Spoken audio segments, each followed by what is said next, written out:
So they give us, unsurprisingly, in a stats class, they give us this big old massive set of data. Morning, guys. And they also give us these classes here. So what goes underneath the frequency part? Yeah. How often an element shows up? Yeah. So any data points that are between 0.5 and 6.5, I would count them in there. So for researcher A, I see two things, right? 3 and 4. Everybody with me? One really nice thing they did for us on this problem is they already sorted the data. Very nice. And today I'll be showing you how in the calculator to make the calculator sort something. Should be a very basic thing for a $100 calculator to do. So thankfully it can. So this one, relative frequency though. So for the frequencies are going to be easy. If it's in order, you just count how many data points are between the given numbers and then just put that number here. Everybody with me so far? Between? Yeah, so between 0.5 and 6.5. For researcher A, how many numbers are between 0.5 and 6.5? 3 and 4. And so there's two numbers that are between them. So I'll put a 2 right there. You guys with me? Okay. How many total patients are in this researcher A data? 40. So the relative frequency is just another name for percentage. Because it's the frequency relative to the total. So out of 40 total, how many patients showed up in this first class? What do we say goes here? 2. So 2 out of 40 would be the relative frequency. Is that cool? 5%. Okay. All right. And we'll talk about cumulative relative frequency in a minute. We just got to fill it out so we can see what that is. It kind of makes sense. What's the word cumulative mean? Altogether. Yeah, in fact, the final is going to be cumulative, which is, yeah, great. Which means it's going to have everything all together that we've done. It's going to accumulate all we know. Oh, okay. Let me not do that right now. Don't want to freak you guys out too early. So, let's do this. Let's come back to this sheet we were working on yesterday. Let me know if somebody needs this sheet. 16, okay. Okay. Missing 11 people. We'll be okay. All right. Oh, sorry. This sheet. Okay, I forget you need me to push one more button. This sheet right here. So one side was this stuff. Remember that, the shampoo? And the other side is the father's heights that we just barely started looking at yesterday. Okay. So I really want this to make sense. Once I collect any data, before I start crunching stuff and whatever, I want to be able to just present my data. What does it look like? And there's several different ways. So one of the whole purposes of chapter 2, the beginning of chapter 2, is how do I just provide a quick way for somebody to see what was in my data? Some visual stuff. So we had a very simple one, the stem and leaf plot, which I think the book calls a stem plot, right? It's beautiful, it's so quick, and if you do like this, it looks sort of like a histogram going that way. Fantastic, right? Very quick visual. So now we're kind of going to the next level of visual, which is a true histogram. So let's do this very first thing. Who needs to borrow a calculator? All right, so what I need from you, because young Jeff was very trusting, and then I paid up for a lot of missing calculators. What I need is a photo ID. Bring it on up, and then I can let you borrow a calculator. Before you walk too far away, make sure the battery is good on your calculator. Let's see. Yeah, they should all be good. Come on up.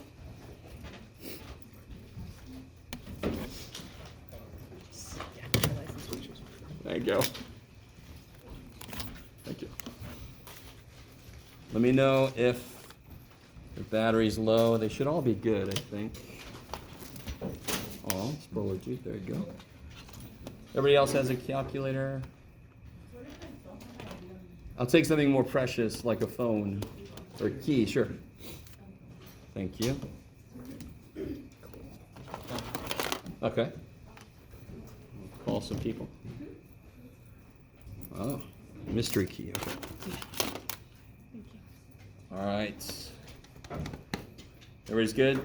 Phone's turned on? Yes? Not quite a bottomless. Ooh, you get one of the brand new ones. Watch out. Yes, sweet. Okay. All right. Everybody's good? Okay. Put this down here.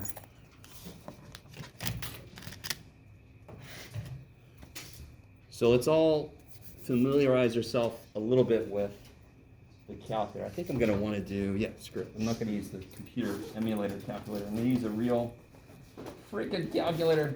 I think mine almost dead? Yes. Oh, poor little dude.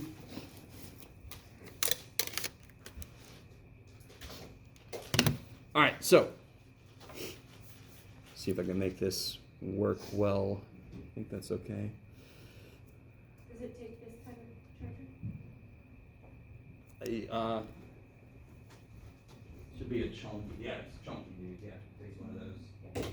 You want to charge yours? Oh no, I'm okay.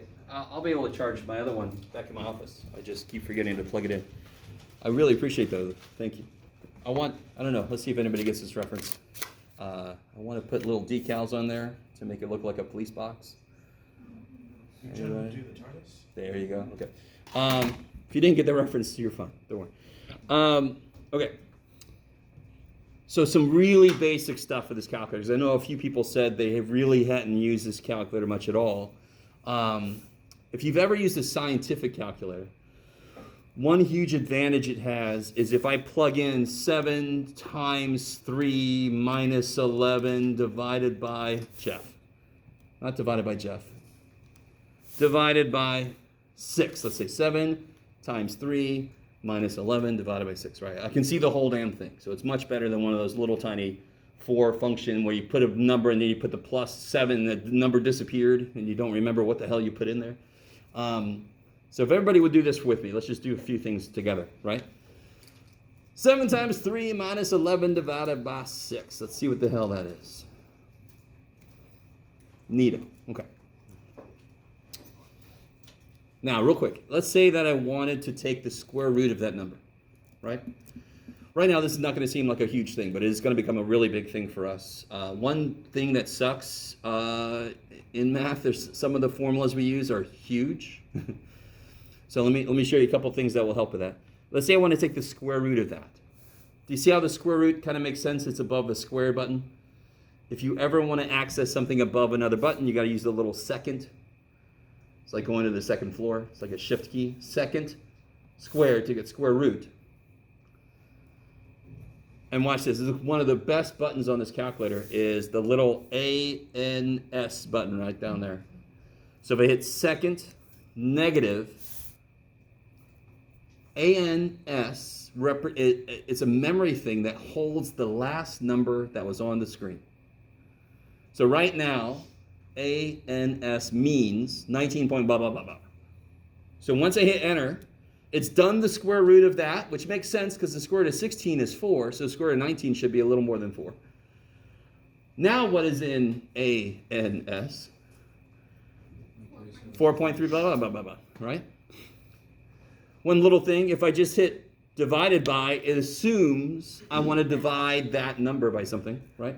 So let's hit divided by 78. Why not? Okay. Beautiful.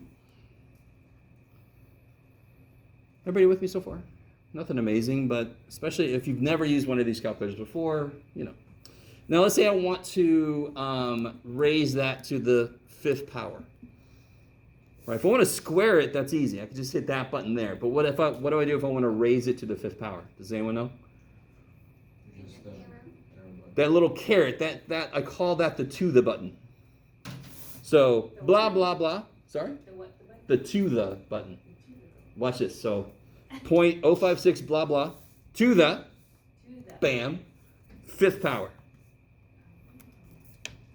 Now, this is beautiful. Okay, how's everybody doing? You all with me? Okay. Technology Day is always an exciting day because there's so many weird things that can happen. What the hell does that mean? What does that mean? Anybody know? Oh, it's almost scientific notation. It is scientific notation, yes. So the answer, I really hope you understand that when I raise this to the fifth power, I'm not going to get 5. Right? I'm going to get a very small number. So this means 5.57 blah blah times 10 to the negative 7. All that means is that's how many times you move the decimal. So if I take the decimal and move it back 7 times, that's the actual answer. Are you guys with me? That's all scientific notation means. Times 10 to the, if it's a negative number, I move it back. If it's a positive number, I move it forward. So this number really is, if I move this once, how many times do I still have to move it back? 6. So then there's going to be 6 zeros in front. So it's 0.000000557. Stupid tiny, right? How's everybody doing so far? You guys all right? This will happen to us. We will, when we get the probability especially, there will be things that are very unlikely to happen, and you will get the little E dude. If you tell me, aw, poor little guy, union break. If you tell me the probability of something is 5.57, does anybody know what's wrong with that? It's wrong. I guess. sorry, I love that. So everyone knows what's wrong with it. It's wrong. Moving on. It's just wrong. So what is the highest a probability can be? What's the highest the probability can be? 1 or 100%. So if you tell me the probability of something is 5.57, you've just told me there's a 557% chance. If there was a 557% chance of rain, what does that mean? It's going to be raining in you or something. I don't know. What does that mean? It's going to be giant rain. I don't know what the hell that means. It's raining in every universe. I don't know what the shit that means. You guys with me?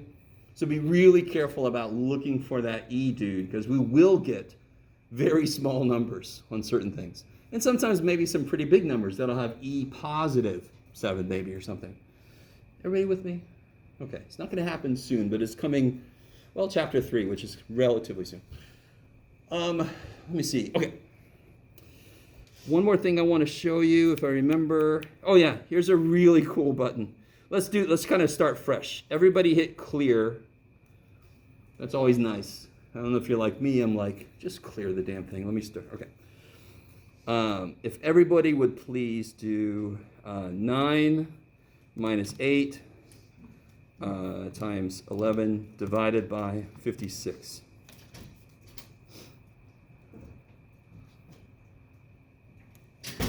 Okay. That's my favorite number. No, I'm joking. Here's a really cool little button. I just want to show you now. Later it will become useful. See the little button there, stow? So that's like short for storage, stowaway, right? So if I hit that button, stow, it's going to take the answer and it's going to put it into a memory location. Now notice, real quick, do you see all the little green, is it green on your calculators? The little letters? Yeah. A, B, C, D, E, F, G. And you got your little alpha button, right? You guys with me? So if you hit alpha in one of those letters, it'll store that number in that letter. So then it's a quick way to use that. If I have to use that number many, many, many times, why not just store it in A? So for example, let me not use that though. So I could store it in any of these letters, but I'm going to store it in, let's see if this X. See my little X button? That's the quickest letter to access. So I'm going to store it in X. Enter. S? Sorry, right there. Yeah, here's your X button right there, next to the alpha button. I know, but I thought you said the green one. No, I pointed out if you want to, you can store it in the green ones, especially if you have to store several numbers. If you have to store several numbers, Okay. you can put A, B, C, D. But instead of those. If I only have to store one number, I'm going to use the quickest letter to access, which is the X. So has everybody got that showing up? So let me do it again. If I hit store, right? So that's answer in X. Answer in X. Bam.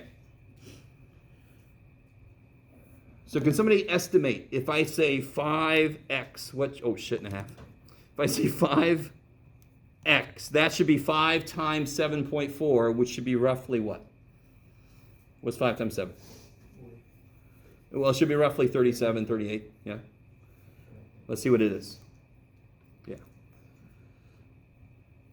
And still, if you just hit X, it still has that number. So it's kind of, answer is constantly changing, right? The ANS button is constantly changing. Anytime a new number shows up, that's what it is. If you want to have a number stay there, you store it. Okay, I like it. Okay, So I maybe. think mine came out to 37.14 and yours says. Oh, right up here, 37.14. Oh, okay. I did something else. I just hit the X button to show you it's still the same number. Coolness, yes? Yeah, so when we're like graphing something, a lot of times we use X as the variable.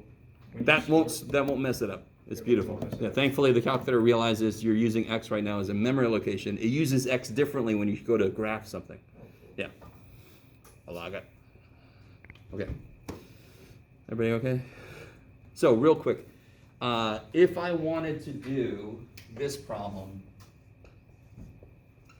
well, let's not do that, Jeff. A minus 2 times 5.7 divided by 11 plus 67. Sure.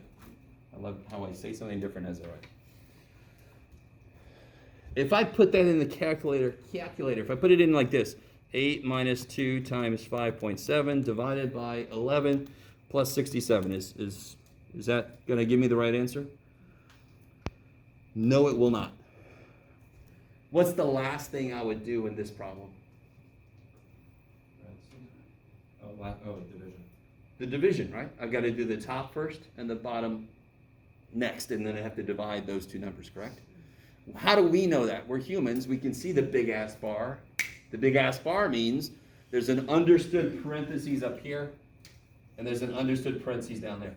The way I've typed it in, it'll do 8 minus 2 times 5.7, and then divide by 11, and then add 67. It's not going to do it. So this calculator understands order of operations. What is the order of operations?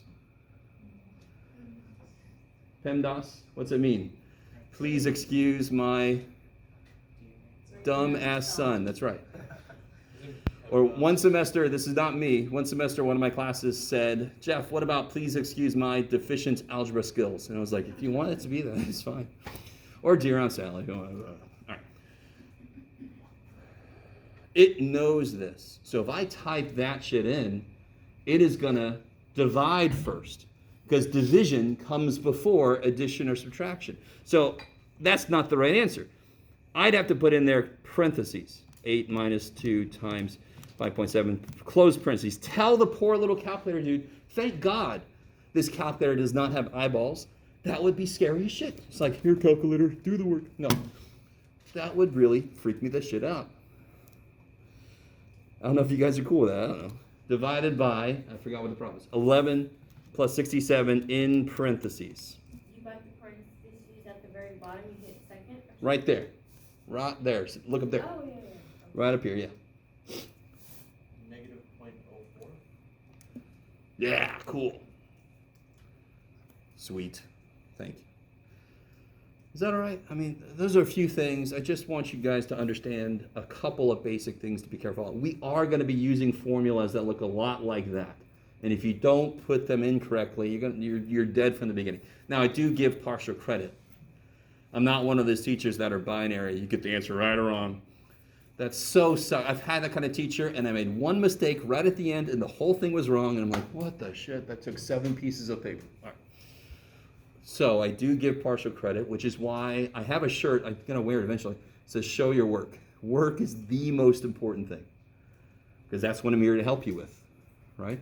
Okay. Okay, that's enough of the basic stuff. I think I said this last time. What is obviously the most important button for us? I like it when somebody says math. And that should intrigue the hell out of you. There is a button that seems to claim it contains all of mathematics. Stats. Yeah, stat is true, but math seems very intriguing, and I'm going to let you explore that if you want to. So if you hit stat, we are going to use the math button later this semester. Everybody hit the stat button. So you get this list. Do you see up top, I've got edit right now, and that means I could go in and edit my list of statistics, my list of data. If you hit the over arrow, you can then access the other menus. So if I want to calculate something on my variables, I can do this. If I want to apply a test, I can do this one. These are all things we're going to learn this semester. Yay. Kermit the Frog. So number 2 and 3 should be very obvious, yes? What is the difference, though, between 2 and 3? They both sort. What do you think 2 and 3 do? Alphabetically or somewhere. I like the guess. I like it. I can sort ascending or descending. So sort smallest to largest or largest to smallest, right? And then number 4 is pretty simple. You clear a list. Number 5, I'll show you in a minute. So everybody hit edit. And the neat thing about any of these lists, let's say you want to hit number 9, you can just hit the number 9. You don't have to scroll down to it, but who cares? Okay. So I currently have some data in my lists. Does anybody else have data in their list? Anybody? No, your lists are all empty? I love it. Anybody missing a list? Do you see how I'm missing L5? Do you see how my L5 is just not? Yeah, I have up to L3. Yeah. Oh, is your screen not showing? Yeah, I think the older calculators. The newer calculators you can see a little more. It's got better resolution, but okay. Whenever you want to clear a list of data, you hit clear. Don't hit if I hit delete right now, look what happens. Oh shit. I've lost my list 1. So you want to hit clear, enter, if you want to clear a list of data. You guys with me? We're going to use the hell out of this, by the way. I really want you to understand. This is going to be, you ever seen those things? Summer job, $15 an hour, summer job, blah, blah, blah. Most of the time, that's data entry. They just send you a bunch of, enter the data, because nobody wants to do that shit, but we're going to be doing that. That's part of statistics. My list 1 is gone, and my list 5 was already gone earlier. If you ever accidentally lose a list, or if you borrow a calculator and the list is called Fred or something, because you can rename the list, hit stat, number 5. Setup editor, enter. And it says done, which is very anticlimactic. Now if I go back in, stat, edit, now I got my list 1 back, I got my list 5 back. Yes? How's everybody doing? You guys all right? Okay. Can you show us that one again? Sure.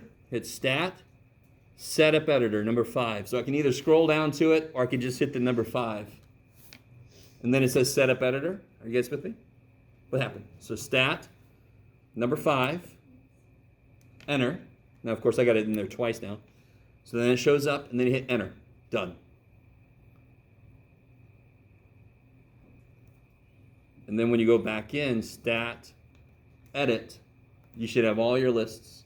And now I can go up and do the right thing. I can clear list 1. Okay. Man, Jeff, the excitement never ends. Okay. So now let's do this. Let's put our data in. Can somebody tell me, let's see if everybody's cool with it. Let's see. It's a little bit of a trick question, but not really. How many variables are there?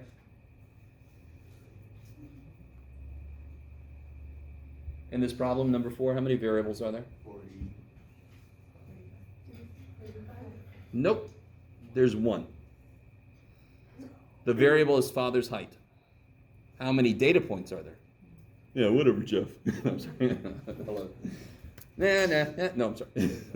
But just, I want it to make sense what we're about to do. So take a minute, put all of those data points into list 1, and I'll do it with you. So we all can share in the absolute joy. Professor? Yes. Do you know how to access lists on an 89? Sorry? Do you know how to access lists on an 89? Not off the top of my head. Sorry. No worries. If you want to, you could borrow one of these for now. I am a bit of an old school math guy. I don't use calculators much beyond this, to be honest.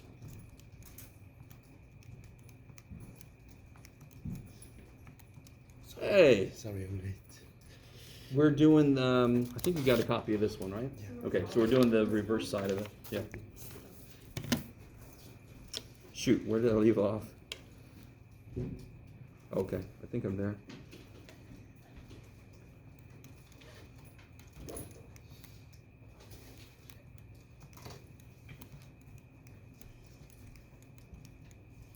Okay. Can I get a copy of that? Oh, sure. That was the initial. Let me see. I think I have a blank one. Yeah, maybe. Yes. Sure. Let's see.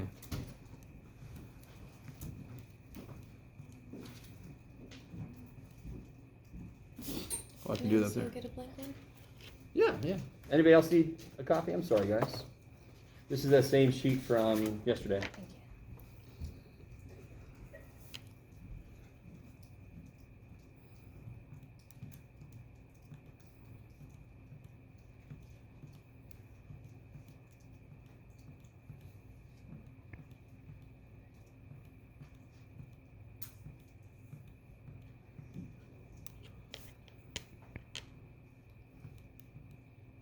Man, going back over them is even more exciting. Okay.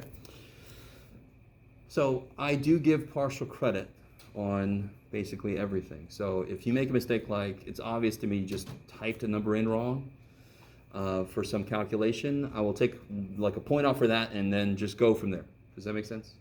So it would be incredibly frustrating if it just took a bunch of points off just because your fingers went wrong, because I do the same damn thing. Right now we just want to sort this data. Later I'll show you how to do some more stuff.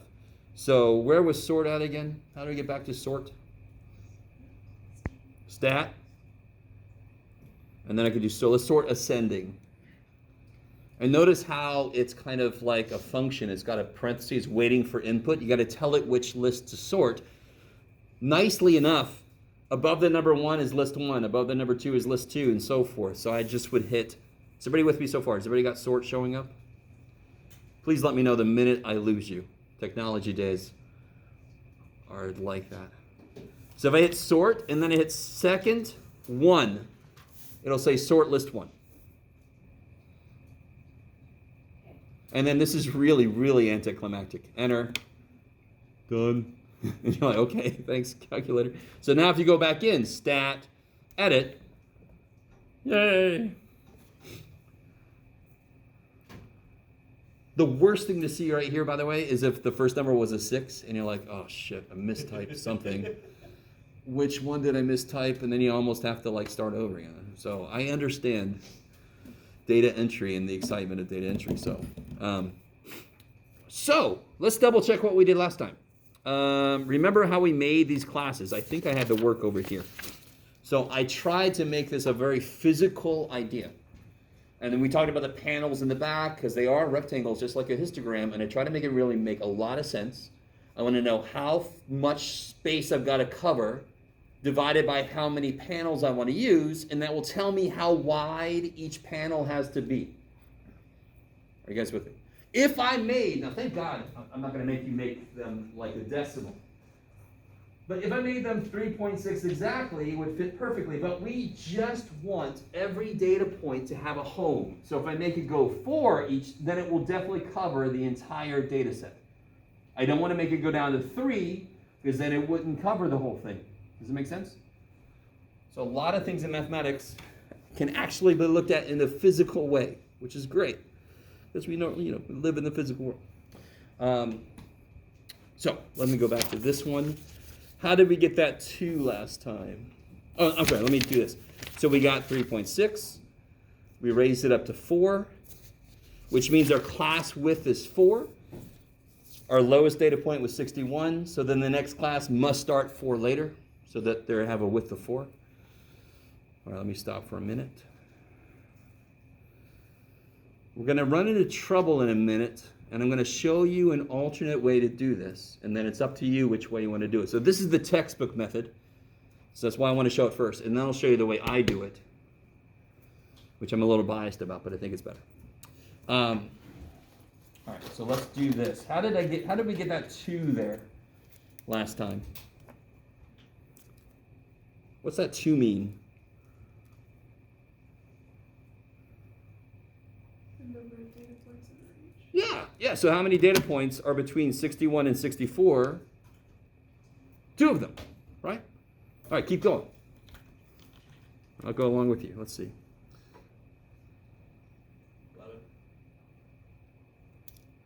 11? Okay, thank you. 10, 11. Okay. Whew. Is everybody understanding? Sometimes I get somebody who puts 3 down next to all of them. Do you know why somebody would put a 3, 3, 3, 3, 3? Can you see that? This is an interesting thing about being a teacher. You have to try to interpret what the mistake was when somebody gives me. Is that like the range of the... Yeah, 64 minus 61 is 3. So like there's 3 things. No, it's the number of data points. So I'm trying to figure out how is the data distributed. Right? And that's how I make this histogram, so then I can kind of just see visually where's the most of the data, right? So what about 69 to 72?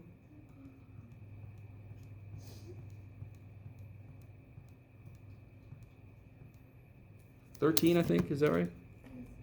Thank you. 73 to 76. 7? Okay. And then there should be 2 there, I think, maybe? 2 in the last one, 79, 79, yeah. Yes, go ahead. So sorry, but it took me so long to get all the numbers. Oh, shit, sorry. And then after that, I'm not sure what we did. So hit stack. Yep. But I already hit this, is this gonna mess it up? How do you mean? Like, I already hit this, so I could store it, I wasn't sure. Oh, no, hit stack. And now hit sort, number 1. The second sort, number 2. Sort ascending. And now tell it list 1. See how above 1 is list 1, above 2 is list 2? So hit second 1 to tell it to sort list 1. Enter. That's a little, that's great. And hit stack, edit. And now it's in order. And then this is how we're counting it so quickly. You just have to count how many data points are between those 2 things. Yeah. Everybody else good? Okay. Who remembers what I said earlier about relative frequency? Percentage. So this is 2 out of what? 35. Sweet.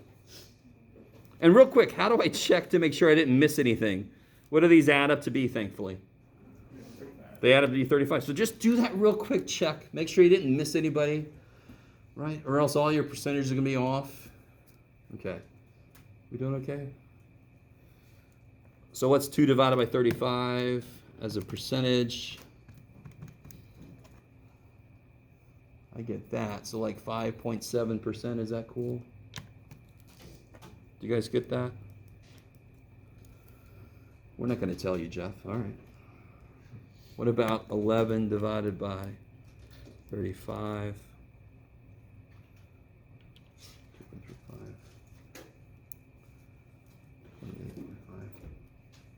30.35? Let's see. 31.4%. Right? Nothing too major there. 13. Here's something kind of funny. 2 plus 11 is 13. So 5.7 plus 31.4 is this one. So you can double check me. I think it should be 36.2 maybe? Let's see. 30, what did I just do? Oh, I didn't add right. That makes sense. 37.1, okay.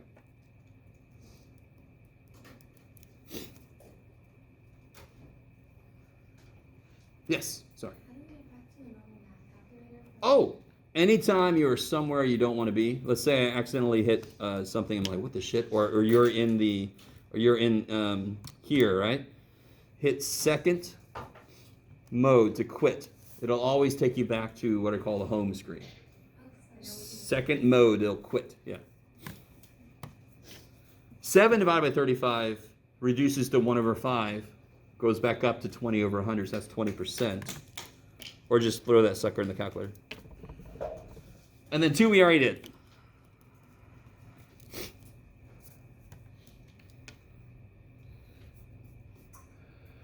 Now, so far, this is nothing amazing, right?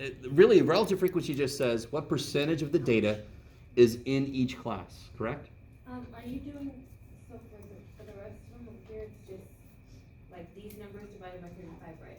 Yeah, the way we would say it in English, how many data points are in the first class? 2 out of 35 data points. So that's really, the relative frequency is just doing the math for how we would say it. The third class is 13 out of 35, 13 divided by 35, make it a percentage. Cool. Okay. And then cumulative frequency, like we said earlier, is exactly the way it sounds. As I move down, how much have I accumulated? As I move down, I've accumulated 5.7% so far.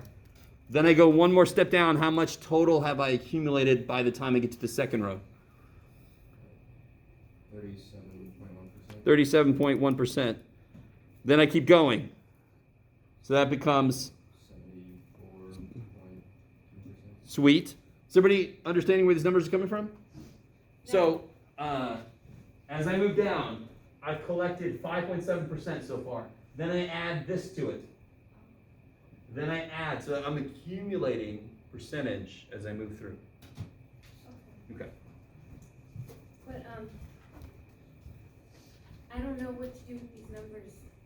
Do I just leave it here? Can I move on? Like, These, we just needed to sort them, and then we could do all the work here. Sorting them made it easier to count so I these. don't need it. No, and if you want to get out of here, hit second mode to quit. So second mode will always get you back to the home screen, because then you can do some math. All right, now I keep going. So how much now total here? 94.2. And here comes the interesting thing. How much total now? What should that be? 100. Why isn't it? Did we miss a couple early decimals? Not miss. Oh, We rounded. So anytime we round, it's not necessarily going to come out to be 100%. It has to be close. So if you get 98, Even if you get 99, I would expect it to be between like 99.5 and 100.5, somewhere in there. Rounding shouldn't really throw you that far off, but it will throw us off. Is everybody with me? I don't know if you guys have ever seen something at the bottom that says percentages add to more than 100 due to rounding or something. I mean, could just be me. I'm sorry. Okay. How you guys doing so far? Nothing too amazing? Say again? Doing okay? Okay. So this, by the way, you will see this in the homework. I am not going to make a big deal out of it. I'm not even going to ask you about it on a quiz or something, but you're still going to do the homework. It's not a big deal to do it. It's just not something we do a ton of. So here's where things get interesting. My goal is to have a picture that looks like this, right? In fact, I can just show you the front. What's true about those bars? They are touching. The only time the bars don't touch is when there are classes that are empty. Do you guys agree? That should be a quick visual. The only time I see any space tells me there's empty class there, correct? This is huge. Huge! Sorry. Interesting time. So, let me just do this wrong first. Do you see how this starts at 61? Okay, so if I put a 61 here, don't copy me. I'm going to do this wrong. And then it goes to 64, correct? Just watch. 64. And then the next one is 65. But won't I have a little gap in there if I do that? Okay. All right. Here's where I might get some converts to do it the way I do it instead of the book. So let me show you what you have to do if you do it the book way. What you have to do is related to what I'm about to tell you. And what I'm about to tell you would sound a little weird. There's a limit to Jeff, correct? Like Jeff, the limit of Jeff is there, yes? This is the limit of Jeff. This is, like, what the hell happened to this guy? There's a limit to me. Then there's a boundary that if you step close in that boundary, I better know you. I better be okay with that. Does everybody agree with me? Isn't there a bit of a, right? So there's a limit to me, which is the actual where I am, and then there's a boundary that I'm okay with, yes? These classes have the same thing. These are the class limits. And then if you go down a half and up a half, that's the class boundary. It's this same thing, right? And look what that does for me. So everybody with me? Down a half, 60.5. Up a half, 64.5, correct? 0.5, So now if I go down a half from here, where do I go? 64.5. Do you see how these overlap now? There won't be a gap in the middle? Okay. So how am I going to actually do this number line then? I'm going to put 60.5 and then 64.5. And the really cool thing is, what was the class width again? 4. So I'm just going to keep adding 4. 68.5, 72.5, 76.5, 80.5. That's the book way. That's the book way. Yeah. I'll show you my way in a minute. I want to finish this one out and then I'll show you my way. Yes? Why does that one have like a 0.5 and the other one not? Oh, because they did it my way. I'll show you. My way, I wouldn't have none of this 0.5 shit. So I'll show you. It's not my way, by the way. It's the way I was taught. But for some reason, most books are doing it this way nowadays. But, okay. So everybody with me? So this scale has to be truly numerical, not labels. It's got to be just a normal number line. The scale's got to be consistent, so forth. Right? Okay. Now this scale, so what are these again? Remind me, what do these represent? No. Physically. Father's name. Father's heights. Okay. I'm assuming in inches. If it was feet, that would be, where the hell am I? Okay. My God, Jeff. I'm just getting worse. I can still read that. What about, now this one is going to represent, and I say it right here, relative frequency. So I am not, here's the worst thing to do. Let me do another mistake over here. The worst thing to do is to put 5.7, 37, or 31.4, whatever. That would be really bad because then it's not even, I need my scale to be consistent. So I need to get up to 37. Yes? So maybe let's go up to 40. So what's a good step size to get me up to 40? 5. Yeah, so if I do 5, 10, 15, 20, 25, 30, 35, 40. Okay. And then I could put relative frequency.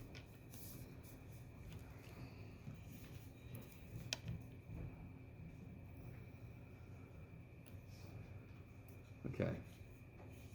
And now the easy part comes in. Now I just draw my rectangles and I go by this height. So I want this to go up to about 6, right? So I'm going to go just a little over 5 for this first one. The next one's got to go up to 31. So get a little bit over 30 for this next one. Oops, shit. Dang it, Jeff. If I could read my own writing, that'd be awesome. There. Poor little guy. All right. And this is a good reason why I want you to do pencil. 37, so I'll go right up in the middle, 35 and 40. And then 20.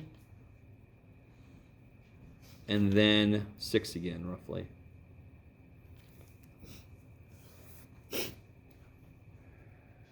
And there you go. That's a beautiful. I need all of that. I need the label, the axes labeled. I need this to be truly numerical scale, all that kind of stuff. Before I show you my way, I want to do that last. My shirt kind of gives this question away. Anybody ever heard of a normal distribution? It's also known as something else. Bell curve, right? So whenever you hear like a teacher say they curved grades, they just picked up the curve the way it is and they moved it. Right? I do a little bit more than that, but sometimes I curve grades. Does this look roughly normal? Roughly like a bell curve? Yes. So what makes something a bell? It starts low, goes high, and then goes low again. And for it to be really, really well like a bell curve, it's got to be symmetric. Does this one start low, go high, and then go low? Yes. Start low, go high, and then go low. Yes. Does it do so perfectly symmetrically? No. So that's why I would say this is roughly normally distributed. And by the way, this is a true set of data from students in the past, right? About their father's heights. I think most of you guys have filled out the survey. This is a true set of data, and I know, and something like height should be normally distributed, which is one reason why we call it normal. A normal curve is because that's normally what's going to happen, unless you got malnourished as a kid or you have some kind of a genetic something go on. You know, unless you're one of those situations, you're not going to be like in the middle of that curve. You guys all semi with me? Okay. And of course, then you got the paranormal distribution, which is a whole other thing. Okay. That is how to construct a histogram. What you need to remember, you need to know this formula. Okay. And you need to know how to set these up. I'm really not going to ask you cumulative frequencies, so don't worry about that. And then you need how to construct this histogram. Okay. All right. Interesting. Okay. So by the way, I said I would do this. This is basically section 2.2. This is section 1.3. And the discovery I made earlier when somebody asked me a question is this book, for some reason, puts 1.3 problems in section 1.2. So this is 1.3 is where they talk about it, but the homework actually has, I think it's number 16, 17, asks about constructing one of these. So it's called a frequency distribution or a relative frequency distribution. Okay. Not terrible, right? Not horrible. And this is a nice, quick visual. I can very quickly see where the most people are. I can see if it looks normally distributed, all that kind of stuff. Okay. So what does my way look like? My way, and again, not really my way. I didn't create it. Do you have anything? Yes.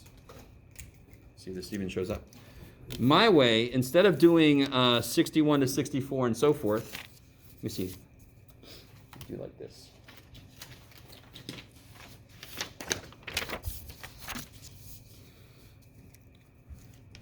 My classes would look like this. 61 less than or equal to x less than 65. See, right now I know several people have been turned off. You got x's in there, you got inequalities. The problem with this method was this has to be 65, and then this must be 64. And then what's 64 minus 61? 3. I don't see the width. I have to get there to see the width. Here, where am I going to put 65? The next class would be this. Can anyone tell me where 65 goes? Which class? Second class, because the first class is less than 65, yes? But if I do it, so I would actually have all the same numbers we got at first, 2, 11, blah, blah, blah. But then when I go to make my scale, I can use nice whole numbers, 61, 65, because now they just overlap naturally, right? I don't have to use these 0.5 things. But that's totally up to you which way you want to do it. Some people are turned off by this because they don't like inequalities, they don't like x's, blah, blah, blah. Whatever works for you. Does that make sense? So you can choose whichever method you want to. Okay. And by the way, I want to show you something really quickly. Something I don't like about this book. And there's quite a few things I don't like, but it's free, so it kind of gets a pass. This problem we did yesterday. How many buttons do I have to press over? Well, this problem I looked at earlier today, 16. What did they do wrong here? What does that look like? Does that look like limits or boundaries? Boundaries, those are boundaries. And you never list your boundaries in your table, right? So this work I did here,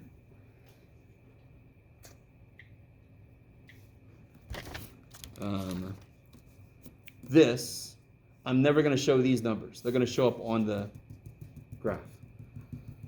Okay, I like it. Hey, Mikey. Okay. All right. So you got a choice. You can do either way. This is the way the book does it. So a lot of people choose that way because they have the book to back them up. And this is the way that I prefer to do it myself personally. Okay. Yeah, let's go a little bit more and then we'll take a break. So this is section 2.2 down here. It just takes this stuff and it makes you make it into a histogram. Okay, I like it. So what we're about to get into, let me show you something interesting. Anybody ever taken the SAT? Yes? Yes. Sorry? The SAT test? Yes. Let me double check something real quick. Okay. You already pull up the histogram for the scores? No. I could, but there, this one I want. Where did it go? I had it up here a second ago. Oh, it's down here, Jeff. There you go. Oh, this is annoying. I just want to show you one thing from this. So when you take the SAT, one thing they show you is called a percentile.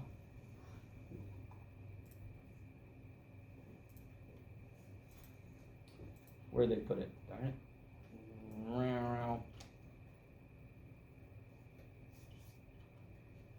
Total score. Here it is, percentiles. So like right there, you are in the 44th percentile. So if you take the SAT, your results come back with percentiles. Now here's the thing. Does the SAT stay the same over time? Why do you think it doesn't stay the same? If it stayed the same for like 20 years. Because different kids come in and out. And what could some kids do? Keep They could take pictures of it, they could like have a photograph from memory, and then they could tell somebody else, and then they can get a perfect score. Are you with me? So they change the test. If I change a test, could I sort of randomly make it harder or easier than it was? Yes, you with me? So if everybody got an absolute score, that would not be fair. Do you agree? If you happen to take it a week where they changed it and they made it a little bit harder than it was the week before, that's not fair. Does everybody understand? Okay. What I want instead is a measurement that tells me how well I did relative to everyone else who took that test. Does that make sense? Because it's not fair to compare, one SAT to the next, because again, it could have become easier or harder, just kind of randomly. Yes? Not like they tried to, but is everybody with me? So, let me ask you this. Let me tell you a little story about not Jack and Diane, but my first test I took. I was taking physics in grad school. My first test, gave it back to me. I got a 19 out of 40. Right? 19 out of 40. And I was like, oh man, what am I doing here? Oh shit, what have I done? Maybe I shouldn't be here. And the teacher walked by again and says, good job, Jeff. I'm like, what the shit? Is he screwing me? What the hell? And come to find out, I mean, he curved the damn thing, but I did like the second best in the class, right?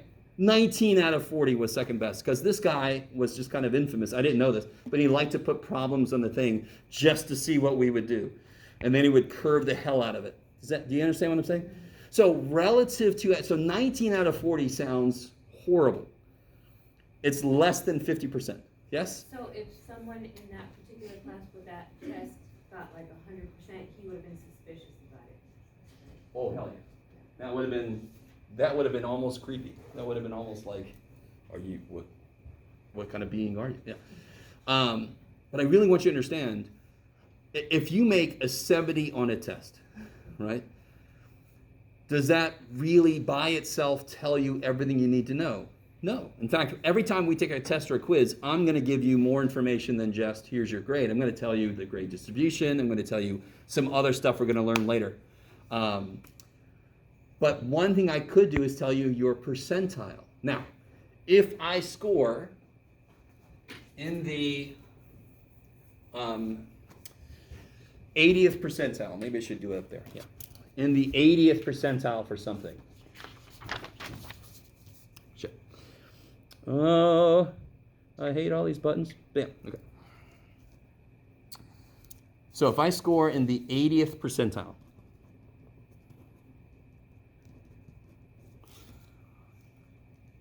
does that mean I made an 80 on the test?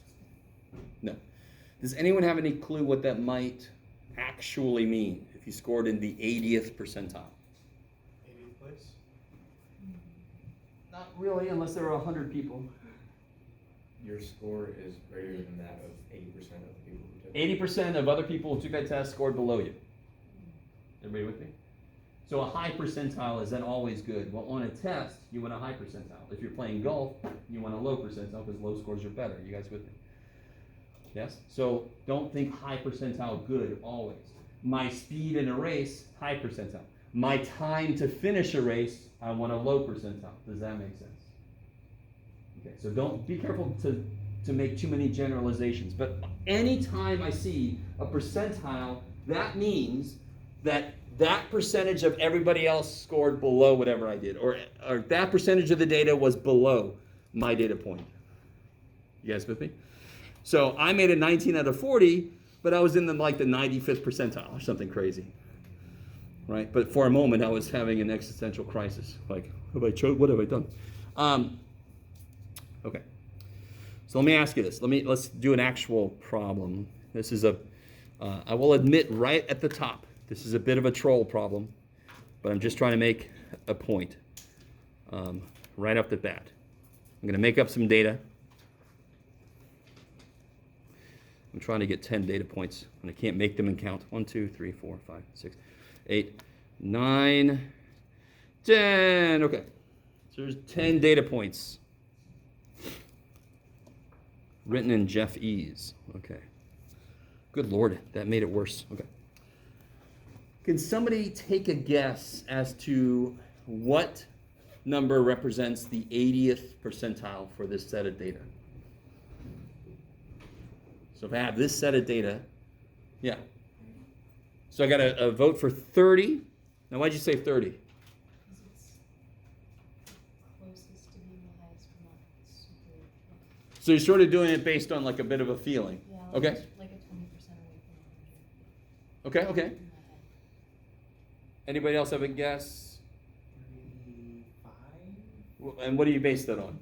Are we doing like a Price is Right thing? I kind of just kept dividing the top number. Oh, by I see. the Interesting. number. So I got to vote for 35. What about you? Sorry. Go ahead. 37 being like the upper or the lower of the 80th percentile. Why do you say it's 37? Because it's the seventh score. It's the seventh highest score on there. But if we're going like 80th percentile, right? That would be like the 70 to 80, right? And 80 to 90 for 38, and 90 to 100 for 41. Oh, interesting. What you got? No? Okay. Same thing? Okay. Shouldn't I would think. Go ahead. Yes. It's okay. There are 10, so it's 37 because it's the 8th. Okay. That's the kind of answer I expected, but I kind of like the creative approaches. 37th is the 8th number, correct? Now, we'll tell you it's wrong. Every answer I heard was wrong, but that's a little, like I said, this is a bit of a troll question. The 80th percentile should have how much below it? 80% should be below it, correct? Yours has 20% above it, correct? If it has 80% below, it should have 20% above. Does that make sense? So 37 looks right from the perspective it's got 20% above it. Does it have 80% below it? How many numbers are below 37? 7, which is 70%. Okay. And again, don't feel bad, please, dear God. These are the answers I would say if I didn't know what the hell was going on. Okay. The right answer is not even one of these numbers. 38 has 8 numbers below it. 37 has 2 numbers above it. So what's the right answer? Average 37 and 38. 37.5. Oh, Jeff, whatever. I told you. The first thing I told you was this is going to be a troll problem, and I told you. But again, you didn't just get graded. You're fine. Yes? So was my answer of 37 being like the upper bound of the Yeah, I liked how you're saying it, but this is a more... So it was in the right direction. But this is the hard, true number. So watch this. How many data points are there? 10. What percentage of the way should I go in to find the percentile or get close to it? I should go 80% of the way in. Does that make sense? If it's in order, key thing, it's got to be in freaking order. If I go 80% of the way in, I must have just passed 80% of the data, correct? Does that make sense? Because it's supposed to be the thing that has 80% of the data below it. So first step is, what is 80% of 10? It's 8. That's crazy. There's always going to be 2 steps for percentiles. First step is, where is the answer? Second step is, go get the answer. If you get a whole number here, you average that with the with the next one. Average the 8th and the 9th. Anytime I get a whole number, I average that with the next one. You guys with me? That's what we just did, isn't it? The 8th number is 37. The 9th number is 38. When we average those together, we have 37. And you said anytime we get, say that again, Anytime we do that first step, we do the percentage of the total number. If I get a whole number, I average that with the next one. And real quick, if I have 5 numbers, what number's in the middle? The third one, right? If I have 4 numbers, what number's in the middle? Is there any number in the middle? 2.5. Yeah, the 2.5 number, yes? In between the second and third, what is half of 4? 2. So I average the second and third to get the one in the middle, right? My pen is flipping you off. I'm sorry. Okay. So let's do, so this, the symbol for this, by the way, is P with a little 80.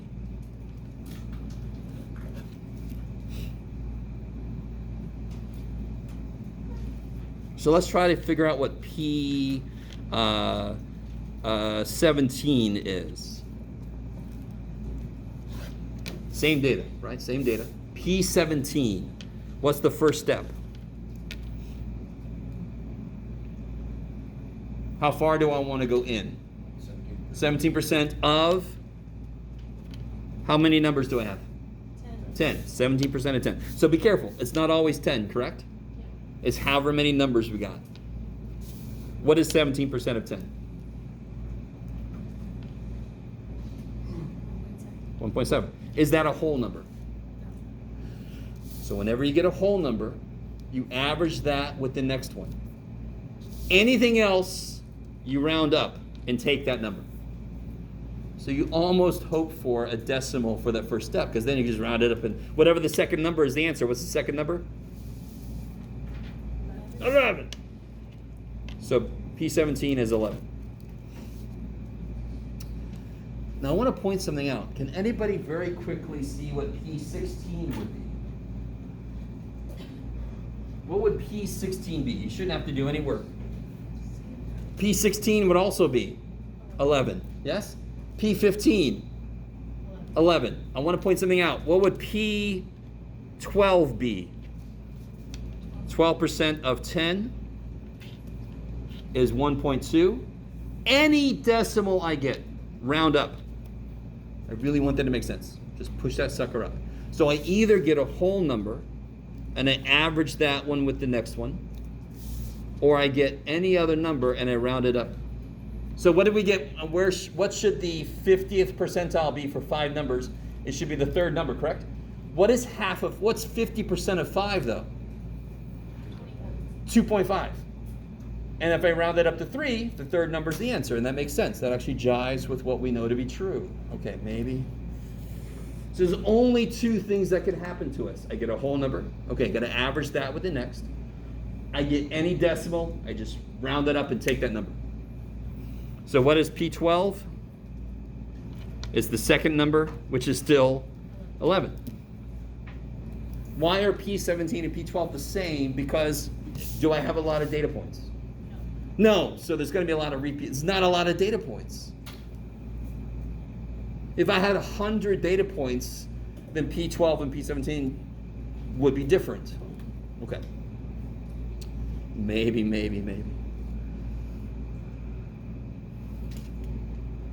Okay. So, yeah, let's make some new data. Well, sure, let's do this. Let's use this data real quick. So everybody still I'm sorry, you good? Okay. Everybody still has this data in the calculator? Yeah. Okay, this will make this easier. using the data from the father's heights problem, let's figure out a few things. I want to know what P25 is. What does P25 mean? 25th percentile. So just take a minute. You've got the data still. How do I get back to the data? Oh, just hit stat, edit.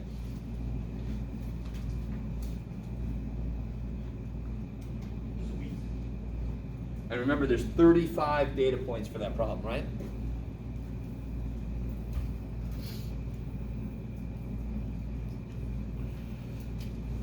I just realized that's really cool we're doing that. Okay. So remember, there's 2 steps to this. I'll call them A and B since I call this one.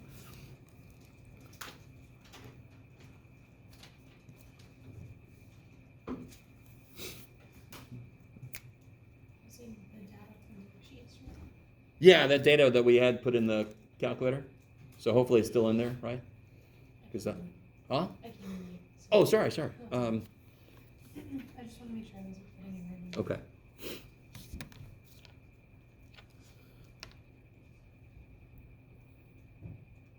So it's the data, yeah, from the father's heights, the stuff here. Okay, that'll be really hard when it's not in order. So what is 25% of 35? Do you guys have that? 8.75. 8.75? What does that mean I do? Round it up to 9, and then Yeah. you would average the 9th and 10th. No. Did I get a whole number? Oh, you did not. So I round it up to 9, 9th number is the answer. And if I look, I can tell what the 9th number is, because if I scroll down, it tells me what position I'm at. 9th number is 67. Is everybody with me? Yes? I still wasn't able to figure out how to sort mine out on my calculator. Oh. Freq color. You have one of those, oh, you have a Freq one, okay. Dude. What does it say up there? Does the second one say stats? What does it say? There's plots. Plots, okay. That's his list, right? Yep. That's F3. Let's see if that's it. Operations. Sort. Hey. Sort list 1. Does it say list 1? Let's see if that goes. Yay! Look at me learning things. Is it sorted? I guess so. Yeah. Sorry for that. No worries. The 25th percentile, right? So the 9th number is 67. So P25 is 67. Is everybody with me?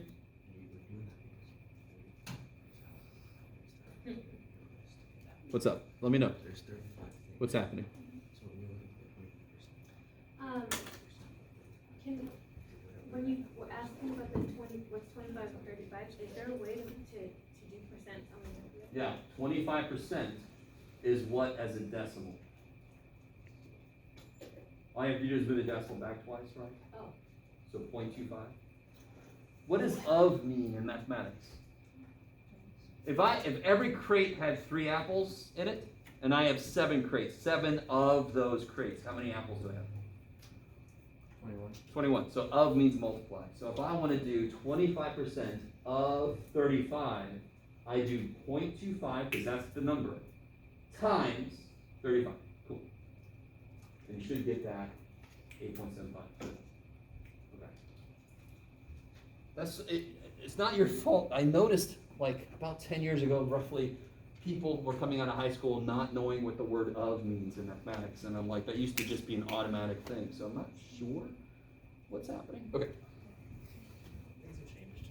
Apparently. The board is responsible. I want you guys to figure out P50 and P75. Do it.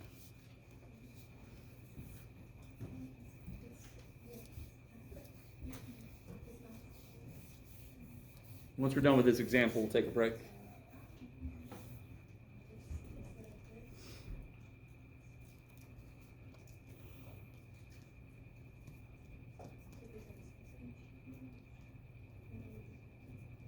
Which one did you want us to do? P50 and P75.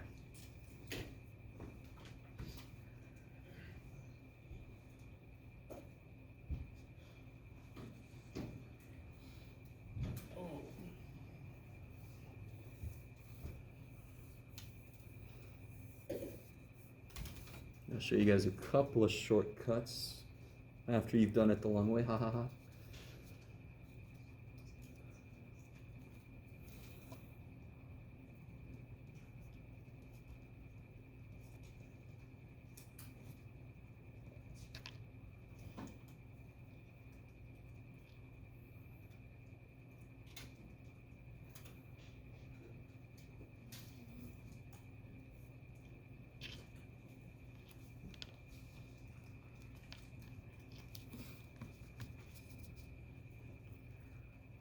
One major mistake I see people make is they'll tell me that P50 is the number 18.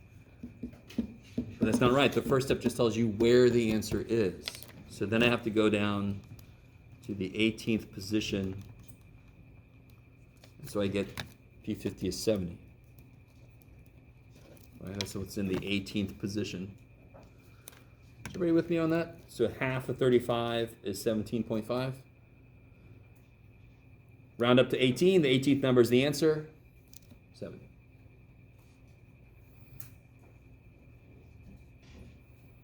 Wait, you said it's in the 18th place? Yep. Yeah, 18th place is 69. I have 70. In fact, I have solid 70.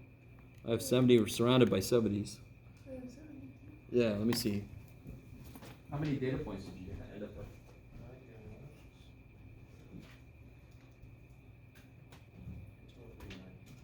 Whoa. There's only 35 data points, so somehow. I Yeah. mistyped it. 4 extra, yeah. Okay. Let me point out one quick shortcut. If 25% is 8.75, 50% should be twice that. Does that make sense? If 25% of something is 10, 50%, isn't that twice 25%? So it's just twice 10. So one little shortcut is whatever you get for P25, whatever you get for this number here, you can just double it. Isn't 8.75 times 2 17.5? You can double check. And again, you don't have to do that. It's a nice little shortcut. And the same way, if 1/4 is 25 cents, yes? What about 75 cents? That's 3/4. So if I multiply this by 3, I'm going to get what I would get here, but let's double check. So how do I do P75? 75% of 35 equals 0.75 times 35 equals 26.25. And if you triple 8.75, you should get 26.25. Okay. And again, you don't have to do that if you don't want to. What does this tell me to do? Round up to 27. So the 27th number is the answer.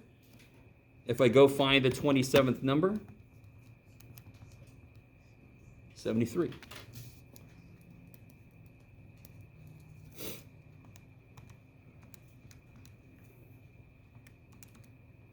Doing something real quick. Do. Yes. Okay. All right. Real quick. What's the minimum data point? What's the lowest data point? 61. What's the highest data point? 79. Okay. So real quick, I'm going to write this down. Min 61. P25. If I'm 25% of the way through a football game or a basketball game, that's the end of the what? First quarter. So another name for P25 is first quarter, Q1. Does that make sense? Q1 just means the first quarter, which is the first 25%. And that we calculated was 67, yes? So what do you think I'm going to call this? Q2. So then what's this do? Q3, all right. And then the highest is 79, yes? We call this the 5-number summary. Because we're very creative. Math people are very creative about naming things. Like, it summarizes this stuff in 5 numbers. Okay. So watch this. Let me show you something kind of cool. By the way, I'm going to show you how to do things we do by hand, how to check them in the calculator. Showing me your work does not mean writing down the buttons you pushed. I've had people in the past think that was true, and I'm like, too bad, no. And then they'll say, my last teacher let me, and I'm like, you don't have that teacher anymore. You have me.